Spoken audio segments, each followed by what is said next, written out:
years has been quite exponential growth for us. This is partially due to the fact that Galveston used to be the #2 immigration port in the United States just after Ellis Island.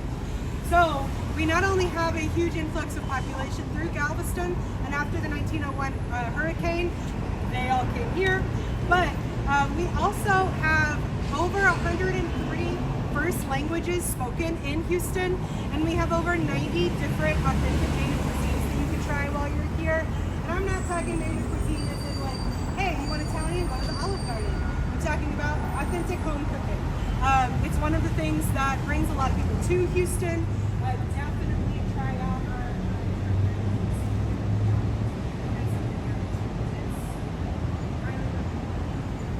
the pandemic did a pretty big number on Houston, just like it did a lot of places. And a lot of people think that's why our city's still so dead up here on the top side. In fact, you're gonna look behind you. But major cities don't really deal with tornado type winds, and we got a tornado strength wind that came in. And so you're gonna see, this is actually a nice vantage point with the AC. You're gonna see that the buildings over here have all this like little posted duct tape going on, and that's holding some of those windows shut. You can see here, this building has been very covered, and it's painted their plywood black, so it matches in with the windows. But this one over here has plywood. Wells Fargo has a lot of their windows at the bottom missing. In total, I think we're down about 1,500 windows downtown. Now, Wells Fargo as an example, usually during storm, they'll lose this because, as you're going to see here, we've got all these different colors. If you want a map of the tunnel, I definitely recommend taking a photo here because they are ridiculously hard to find online. Another reason, it's Houston's best kept secret. Being very facetious. So part of this is, so the colors here all represent like different parts of the tunnel so that you know where you are. It corresponds to the signs on the walls. That way you're less likely to get lost. But these tunnels are also not maintained by the city of Houston. So Houston doesn't have any money involved in them. They don't care. It is all maintained by the property managers that own the buildings above us. And so the color coordination also corresponds to who owns that tunnel. Now, part of what we're going to see from this differencing in ownership is that if one property manager wants this color lighting, they get that. If this other one wants different color lighting, they get that. You can actually see here, just on this corner, we have 3 different floor tiles, we have 3 different ceilings, we have 3 different lighting schematics. This is because they can do whatever they want. It's their tunnel. And with over 100 access points, most of them being business access points, these tunnels are only open Monday through Friday, 6 to 6, and it's always just kind of been that way. But in the past decade or so, we've had 2 hotels added to the tunnel access. We have also had 2 residential towers added in the past 5 years. These residential towers are definitely making a difference in the tunnels. And that's because if you're already paying downtown prices, which is far too expensive, and now you're paying for amenities for tunnel access, but the tunnels are only open when you're at work, you're gonna be a little salty. You're gonna be a little mad. And so because of that, you've got some tunnels that are trying to push for later opening hours, but you have other tunnels that don't have any money coming in from a residential tower, so they don't want to pay oil. Now, if you're not from around here, Humboldt is just north of Houston, and it looks like it should be pronounced Humble, but we pronounce it Humble because Texans don't pronounce any of our place names correctly. Don't get me started on Kirkendall. However you spell it. Now, Humboldt is actually where most of that oil money has actually come from. So when we talk about Houston oil, we're really talking about Humboldt. We just took them as a suburb, clearly, so we can claim their title. Now, what that means is that he had big political power. He also had some of the most money in the America. If you are more of a local in Texas, I recommend going out to Brazos Penn State Park, where we have the George Observatory, one of the best telescopes in the United States. But if even that's all too far for you, Houston Museum of Natural Science, just 15 minutes from here by the Red Line on the Metro, is one of the best museums in the country. And I'm just biased, except that I'm incredibly biased. It does have the largest dinosaur hall in the United States, the best mineral hall, second best mineral hall possess Egypt Hall's third largest private museum collection in the world. This is pretty cool. They have a Challenger Center, space rocks, a Mercury capsule that has less technology than your cell phone.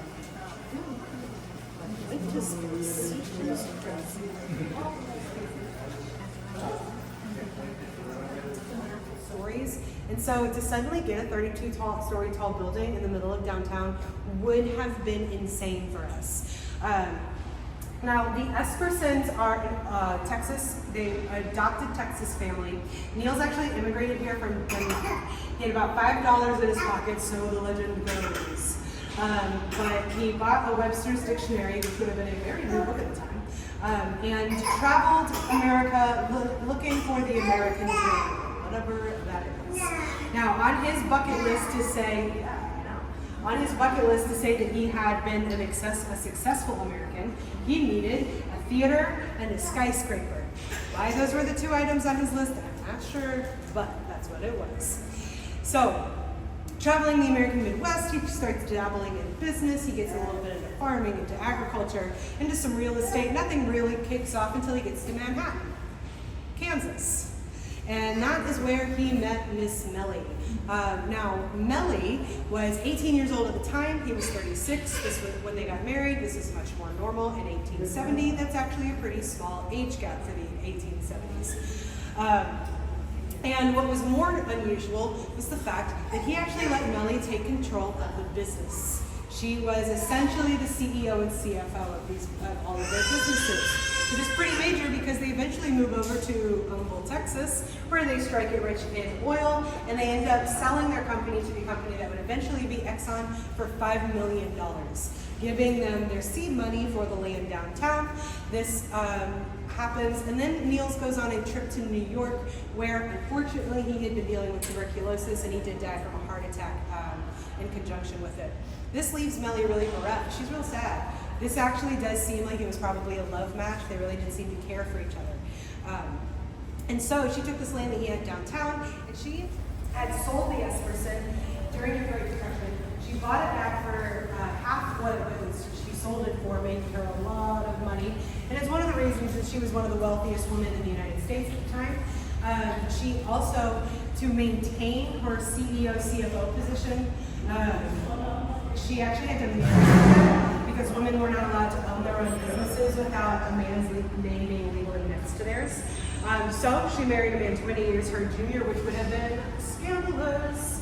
But then she divorced him when she didn't need him anymore, which would have also been scandalous. Queen Victoria vibes, nothing less intense. There are a lot of components to this lobby that are really incredible. We're going to have a lot of our original infrastructure here. Even with our doors, they have the original ports. So if we have any damage done with the doors, they actually have to have these hand cast and hand installed because nobody makes them anymore. Additionally, we have our original AC grating here, and this portion of the building that was actually the first building in Houston to be built with air conditioning involved. So everybody else had to have it added later. This one was incorporated into the building. It was originally a water wall, which we still use at the Heinz water wall downtown. It's still a pretty common way to do air conditioning if we got enough water, which we do. But these are more modern AC units now. Now my favorite part of the lobby, because I'm a big nerd, is the mailboxes. These mailboxes are original, and it's still in perfect working condition, minus a little heat. And the post the mail actually comes and picks these up every day at 3:30. So if you pop your mail in here, it will get picked up. Now, if you're feeling particularly lazy, you can actually still pop your mail in the mail chutes upstairs on any floor. They still work. They still bring your mail directly here, no lost mail. This is very impressive. Over at Chase Bank, we have mail chutes, but they actually lost their mail in those mail chutes, so they're not active anymore. And it's not like, oh, it's somewhere between the second and third floor. It's like, who knows? Somewhere in the building. And it comes down to, at this point, if to repair those mail chutes, you have to damage the infrastructure of the building, or these beautiful marble that was imported from Italy. That is actually a net loss because let's be real, just send it as an email. So we don't actually have to repair these anymore because they're not as critical. Mosaics here, Robin and the marble is all Italian marble as well. Now, if we're looking at a building from 1926 and we're thinking about we have to get all of these rocks from Italy, we're putting them on boats because we don't have much gas working out at the time. How long would y'all think it would take to build a building 32 stories tall in 1926? 15 years? Any guesses? Let's try 18 months. No way. 18 months. No, we sure do not. We will also have to live our models in front of our yard in the next 18 months. Now, what we do have to remember is that there's no such thing as ocean. I do not have to do our back. I do not have to do lunch. I don't have to promise that I'm not going to be working until you are. Now, this is also going to be the same time period that the Empire State Building was built in. And the Empire State Building is 2.5 times as tall and was built in the same time frame. We're also in the height of the Great Depression. So everybody is desperate for work, and when people are desperate, people get taken advantage of. Now, what if a dude in too many clothes because you're wearing a suit in the middle of the summer? And because those are the people she's working with, this would have been a huge flex to make these guys sweating up the stairs while she's here ready to make these business meetings in her lovely silks, but also being like fanned and having like now, with the elevator doors, which are a stunning centerpiece here, they were originally plain when the building was announced. And John Esperson was like, how dare you? Well, this is not nearly 1920s enough for me. So this is before Coco Chanel says that we need to take one thing off before we leave the house. This is a time where you take your whole jewelry box and you just throw it at the wall and you wear what sticks. So he designed these specifically for the Esperson family that she loves instead of me. Thank you, Millie. Appreciate the consideration. Now,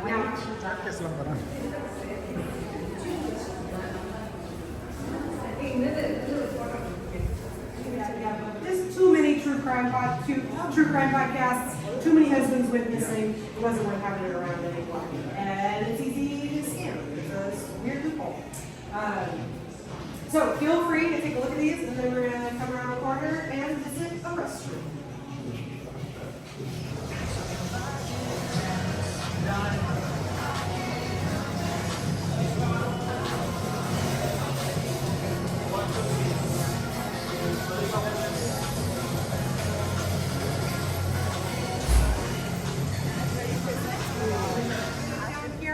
This is actually from Hurricane Ike in 2004.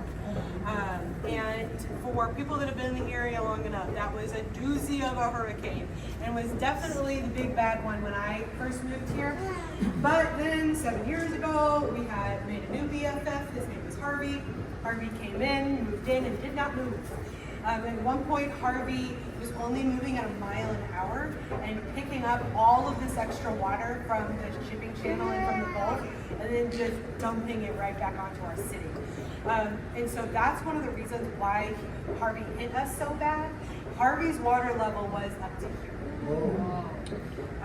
I don't know of a single Houstonian that was either not like some kind of impacted by Harvey, psychologically, apartmently. I don't live in a first floor apartment again to save my life while we're here. But that does mean that everything that's downstairs was completely submerged. Now, it has not rained, and it does take a little bit more than a little bit of rain to flood these tunnels. So we're going to pop downstairs to go look at that floodgate door and then come right back up. And I've got an elevator right over here in the corner that I need to get in. That way you can see behind it.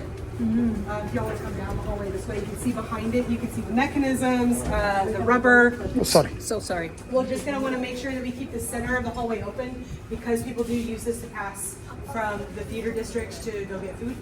That it should be wider at this point. Now that it's hurricane season, we do have an engineer on staff 24 hours a day to be able to maintain our floodgate doors. What they will do is they unlock it, they swing it forward, they bolt it all into place. These are going to be your tells as you're walking around the rest of the tunnels that there's a floodgate door hidden. Is that there are going to be these kind of seals in the floor and the ceiling. And there's even a rubber ring here that once the door is shut, they inflate and it creates that airtight seal. Waterproof, right? Yes. Now, you may wonder, you say, Diana, you just told me that the water was up there. Did this door do anything then? Well, yes, it did. The thing is that if we were to go straight up to the surface level right now, we could see the bayou. The bayou's like right there. And so...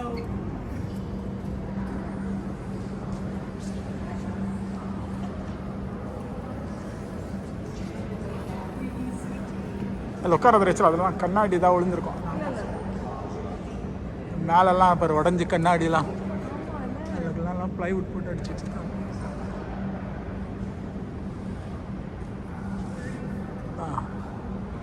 They look like motor filters. On the inside, it looks like the inside of a motor filter, and it smells like oil. Or for this building, I think when they got into that meeting to say, what do you want the inside of the elevator to smell like, they said money. Now, on the outside here, these are supposed to look like Pennzoil oil cans. Everybody kind of has a different opinion of what they do look like. Some people think they look very much like something on Star Trek. I love them because I think they look like original like TARDISes on Gallifrey, but I am a nerd. Now, Pennzoil has a special place in Texans' hearts because even though we are a big oil city and a big oil state, Pennzoil is actually, and it was the first building to win the Pritzker Prize for Architecture, which is essentially the Nobel Prize for Architecture. Now, why, you may ask? That's because this building was built in an era where people weren't wanting to just build real tall buildings because they knew that somebody could just build another building and add one floor and take it tighter. So what they built instead was two smaller buildings separated by this different atrium. These are technically two separate buildings that make up Pennzoil Place. And then they added this beautiful white scaffolding over the top that on a sunny day provides this really gorgeous lattice work on the floor that the building is known for. 80s, and so the fact that this was built in 1976 is pretty cool because it's kind of an odd building today as anything postmodern is supposed to be, but in 1976 this would have been a real weird building, and that's just really exciting because it takes that kind of innovation to take steps forward. Now this building is still even the greenest building downtown. They take that very seriously. It's LEED certified. And I actually have learned a lot about it since the storm happened because it did lose a lot of windows. But I've gotten to talk to some of the guys that actually work with these windows. They are very hard to get their hands on because they're so technical cars that there's only like somewhere in the ballpark of like 2,000, I think. But they've become such popular collector's items that BMW is looking at turning them into little electric vehicles. I don't think that they'll ever really take off in Houston. A, we don't really do small cars here. B, it only tops out at 60 miles an hour, which is too slow for our slow lanes on our freeways. But additionally, this car in particular doesn't have power steering, doesn't have power brakes, and most importantly for most humans on this planet anymore, it's a manual. I can drive. Me too. My first car was a manual. But I also can't imagine calling up your Uber and it shows up and it pops up in the front door like this. Anybody that would like to hop in is more than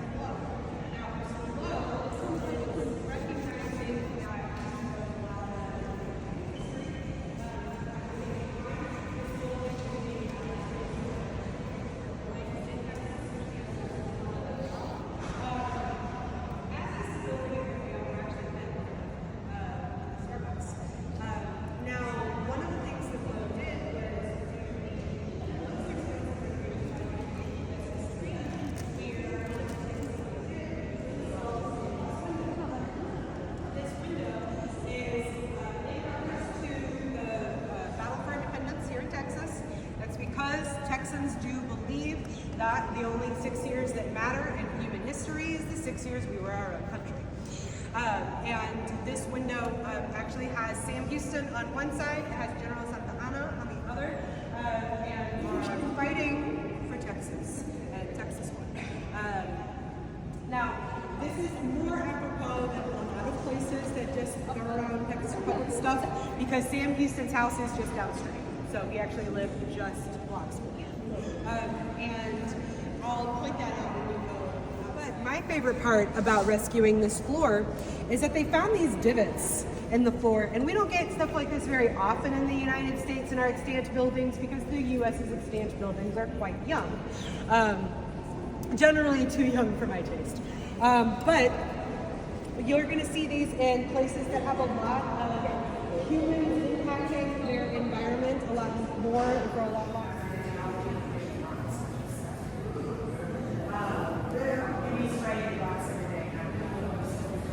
Now, this is the original lobby. You can see here the doors will say National Bank of Commerce. And the frescoes in here have not been touched up since they were originally painted. But that is the beauty of fresco, is that they don't, that they do last a long time. Frescoes are what covered the ceiling in the Sistine Chapel for comparison. So we know that they do a pretty good job hanging around. Now, fresco is where you put wet plaster on the wall. You're going to paint directly onto the plaster. If that plaster dries in the middle of the painting, you actually have to scrape the whole thing off and start over again. Because it has to be wet. A fresco is essentially attached to a wall. Now, these frescoes all represent the most important time in U.S. history, which is the process of becoming our own republic in Texas. You may not know that, but it is. We have several frescoes here that have to do with like the Battle of the Alamo. We have the establishment of Houston as the capital of Texas, which